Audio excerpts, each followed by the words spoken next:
Welcome back to Forest Outdoor Adventure. Today we have something very exciting planned. We are out of the shop today because we actually got hit with some good weather. It's been very rainy here recently, and I figured I would take this opportunity to show you guys another one of the projects that I've been working on. So those of you who are new to this channel might not know, another one of my passions is building trucks. I've been not only in the bike shop, but I've also been busy building the #1 best mountain bike shuttle vehicle. And today I'm going to show you guys a little bit more about the truck that's right behind me. I built this truck over the last 2 years in collaboration with Rusted Money Ranch. We did a lot of work out on the property, and I ended up deciding on the SquareBody Chevy Suburban. This one happens to be a 1985, and it has a very special diesel motor. So this truck actually has a 12-valve Cummins underneath the hood. It's sitting on 37-inch tires and a 6-inch lift. So this truck actually began life as a 1500 Chevy. It had the 6.2-liter diesel under the hood, non-turbocharged.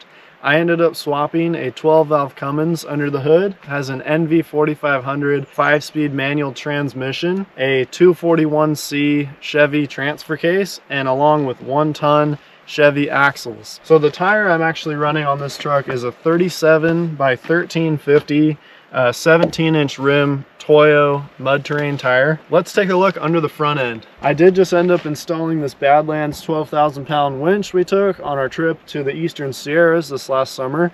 We didn't end up needing it, thankfully, but this is the only thing that would have been able to pull us out of anywhere because this vehicle is so heavy. Let's take a look under the front end and I'll show you guys what I did under there. This is one of the coolest things about the truck. When I swapped the axles, I ended up swapping in a Chevy Dana 60 axle in the front. This is what you would find on a 3500 Chevy SquareBody originally. Even though this truck came as a 1500, you need an extra burly axle in the front to handle the weight of the engine. I also ended up installing a high steer arm as well as crossover steering, which really helps with bump steer. And this axle is sporting 373 gears because of the Cummins, and I do not have a locker. One of the things I haven't upgraded yet on this truck that I still want to is the shocks. Right at the moment I'm running honestly a pretty cheap set of shocks that I had on a different truck, but I do plan on ordering either Fox or Bilstein shocks here in the near future. During this build, something I did also upgrade was the Warren locking hubs. This axle did not have working locking hubs when I bought it, so I did end up spending a pretty penny and got some Warren locking hubs for the outside. That way we don't have any issues locking up when we're off-road, because that's now a 3500. This truck does now sit approximately 12 inches higher than factory with the tires and the lift that's on there. Like I said, it's a 6-inch leaf sprung lift, and let me show you a little bit more about what we did there. So underneath, it's actually a 6-inch leaf sprung lift, and then I added these rear shackle hangers from Off-Road Design. They actually help with the ride quality, and they add about another inch of lift. And they're also quite a bit stronger than factory. So what better combination to pair with a Dana 60 front end than the 14-bolt full float axle in the rear? This is probably one of the most popular four-wheel drive axles to pair with one of these trucks because they have a non-load bearing rear axle shaft. We've actually had problems in the past with losing rear tires from the half-ton rear ends breaking C-clips when you try to run larger tires. So if you're going to run anything, in my opinion, bigger than a 35, you're definitely going to want to run a 14-bolt full float axle. As you can see, the axle's fully bolted in, and that's not coming out from the housing. In my opinion, with tires this size, you're definitely going to want to convert your 14-bolt to disc and get rid of those drum brakes, as well as get rid of the vacuum brake booster if that's what your truck has, and run a Hydro Boost system. One of the best things I did with this truck was use a Hydro Boost braking system. We've been in plenty of hairy off-road situations. There's no way I would have been able to stop with the factory vacuum brake booster. Converting your axles to disc brake as well has been one of the biggest upgrades, and I'm so glad that I did. And with such strong axles and large tires front and rear, you're going to want a strong set of drive shafts. For this build, we went with Tom Woods Driveshafts. They are a 120 wall DOM tube. Tom Woods takes down your measurements, ships them out to you in about 3 days. There's no better way to get your drive shafts. And let me show you what they look like. So coming down from the 241, there's the front stub shaft. And in the rear on the 241, I did a slip yoke eliminator kit, also from Tom Woods. and their 3.5-inch 120 wall DOM shaft all the way to the rear end. One of the #1 questions I had when doing this build was, how do I fix the e-brake? Because after swapping the axles and doing the lift, you're going to need a lot longer e-brake cable. And let me show you what I went with. So there is a company online called Lugnut 4x4 that creates universal e-brake cables. And what I did was ran some cables from the rear end up to a T-splitter and then teed it in using cable crimps to my factory e-brake cable, and it works great. With the NV4500, I was actually able to reuse the factory 700R4 transmission crossmember. I did do some modifying on the far right hand side, cut down the notch a little bit higher because the drive shaft now dives down at such a steep angle. But other than that, that's the only fabrication I had to do to get this drivetrain to fit in the truck. So with that being said, I think now's the moment you've all been waiting for. I'm gonna pop the hood on this and show you what we're running for our power plant.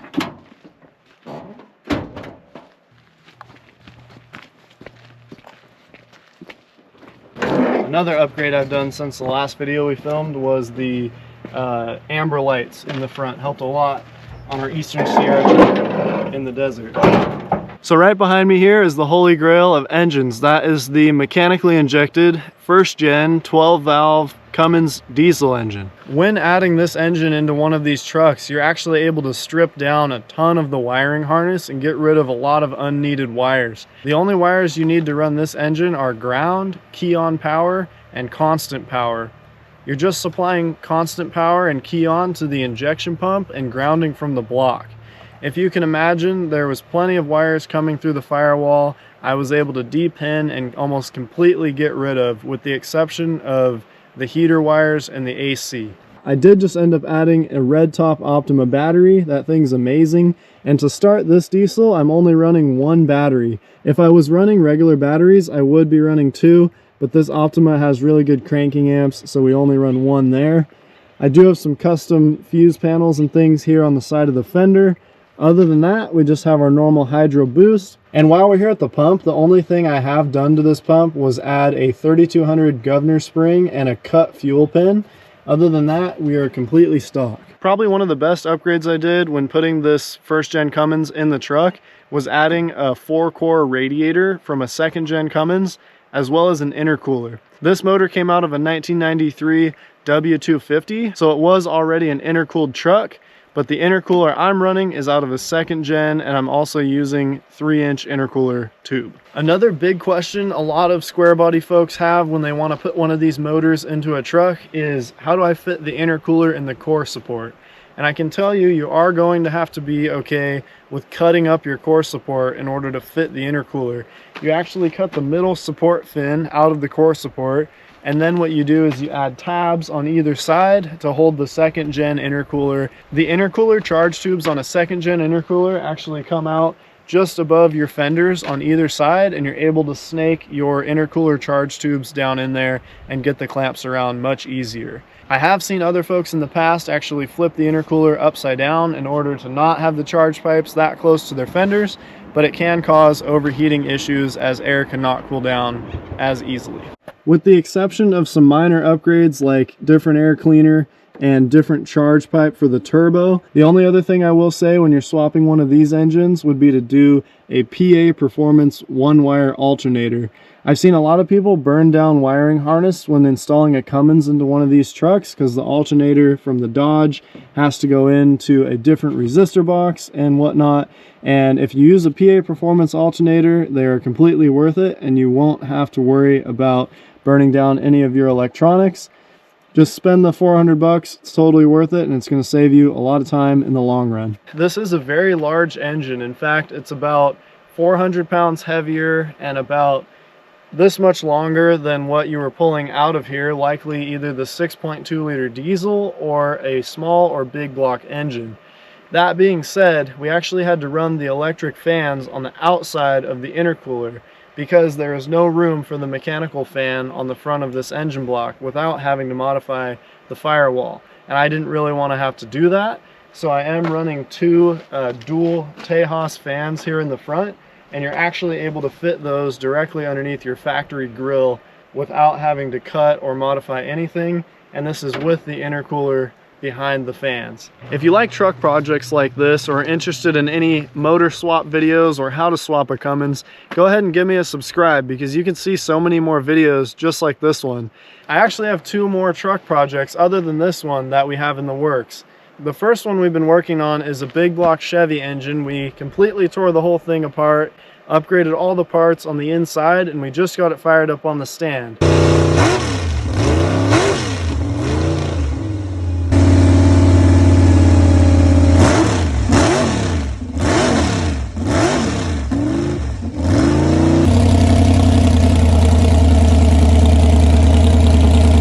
Chevy pickup we're actually going to be building on the channel here in the near future. The second project I picked up was another 3500 dually Chevy we're going to be lowering, putting on Alcoas, and swapping another 12 valve Cummins into. And I've been collecting a lot of parts for that. As you can imagine, building a truck like this, there's thousands of small things and I can't get to them all in this video. So if anyone has any questions, feel free to leave a comment below and I'm happy to answer it. All right, now for the moment of truth. We're going to get the truck fired up and you're going to hear it run.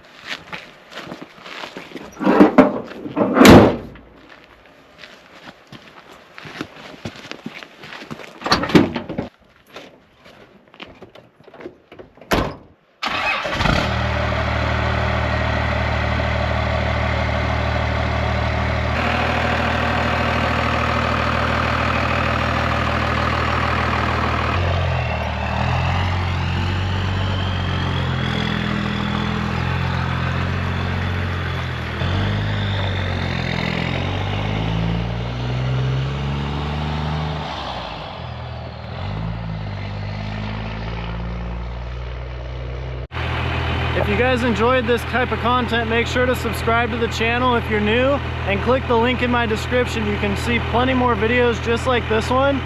If you want to see more truck build content, don't forget to subscribe to the channel and we'll see you next time.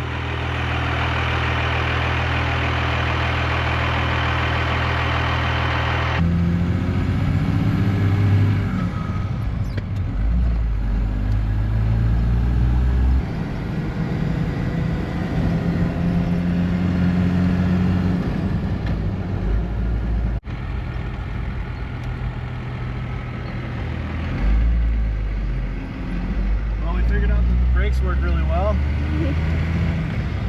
think the only thing starting to go out is maybe 3rd gear on the transmission. I do have to double clutch to get it not to grind going into 3rd, but it hits every other gear really good.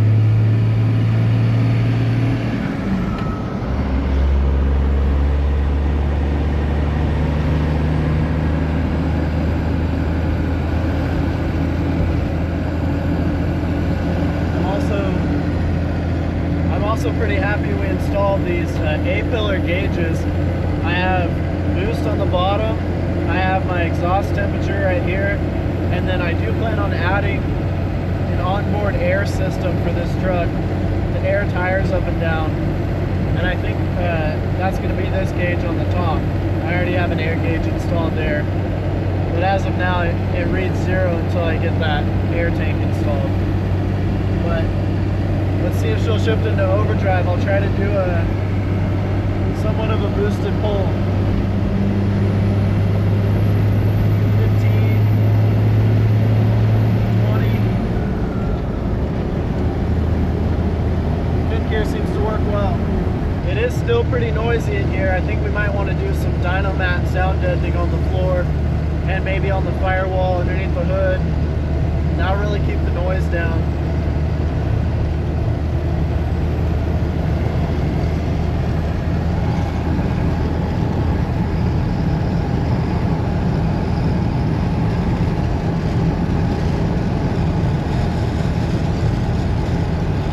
Looks like we got some road work coming up.